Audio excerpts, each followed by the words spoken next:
I just finished watching episode 5 of the Apple TV Plus series Shining Girls, and to quote my friend Ruben from the Ruby Tuesday, flippin' heck.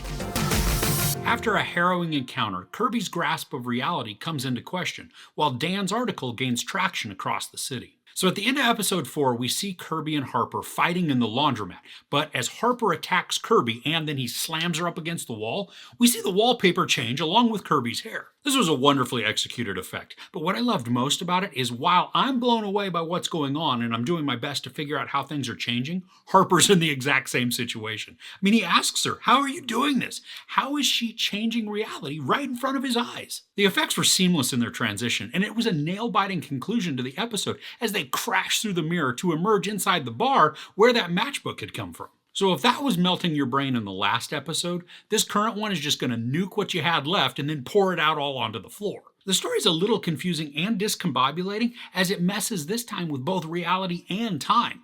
There are sequences that play out that we've already seen, but they're playing out in seemingly real time, not flashbacks.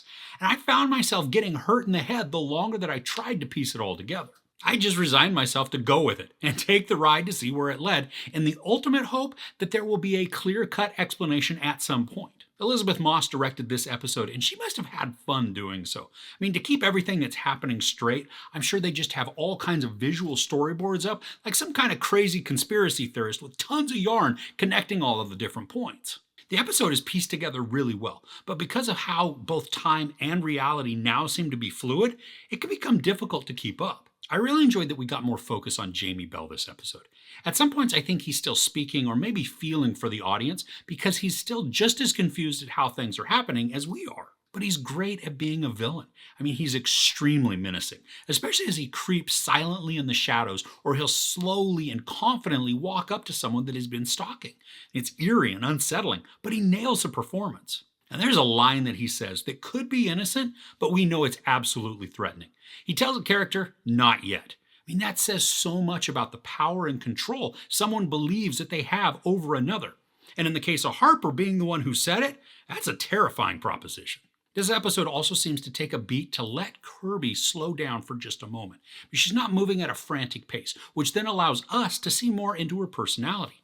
She becomes vulnerable, which I think is really helpful in eliciting sympathy for her. Also, in some of the quieter moments, we get to learn more about Marcus. Now, I'm not saying we get to know him fully and intimately, but he and Kirby have a conversation that really does give us insight and background on him. I mean, he's caring and compassionate, but also he's carrying some weight from his past. But I also love how these interactions naturally lead into unveiling more of the mystery of the story. Now, they don't really provide answers, but they do add one more piece to the puzzle, increasing the complexity and the intrigue. Dan also gets some quieter moments where we get to see him care about Kirby. I think as he dives more and more into her story, and then the story of all the murdered women as a whole, he develops a concern for Kirby and he becomes more willing to listen to her, even if what she says sounds absurd. He's no longer immediately dismissive of her words, and through those interactions, they help to shed some light on the mystery for us. Now, while I haven't paid too much attention to the musical score through the episodes, there was a part in this one that really stood out to me. It was very discordant and it had like this warped sound to it. I mean, think like music bending and then stretching while notes collide in a very displeasing way. I mean, this complemented the scene really well as it was meant to disturb us, and it did. And just like many of the episodes, this one is 47 minutes, and the pace is perfect to amp up the suspense and tension while remaining patient so that the story just gnaws at us. So overall, Shining Girls continues to melt my mind with the reality-bending and time-shifting story.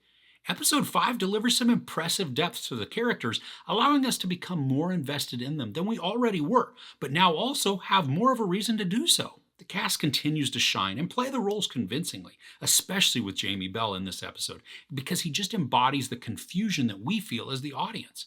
The storytelling is unique, but frustrating, and it's unsettling. And the mystery the story builds is very engaging, but also has me questioning if the writers know where they're headed, because this could turn into a Lost situation very quickly, and that I think would be very unfortunate. There's no sex or nudity, a bunch of profanity, and not really any violence. Now, just as a reminder, I'm not giving the individual episodes a score, but I will be giving one for the entire season once it's complete.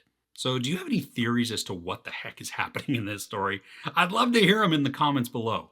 If you enjoyed this review, please give it a like. Also, don't forget to share and subscribe. I'm Chris. This is Movies and Munchies. Thanks for couching with me.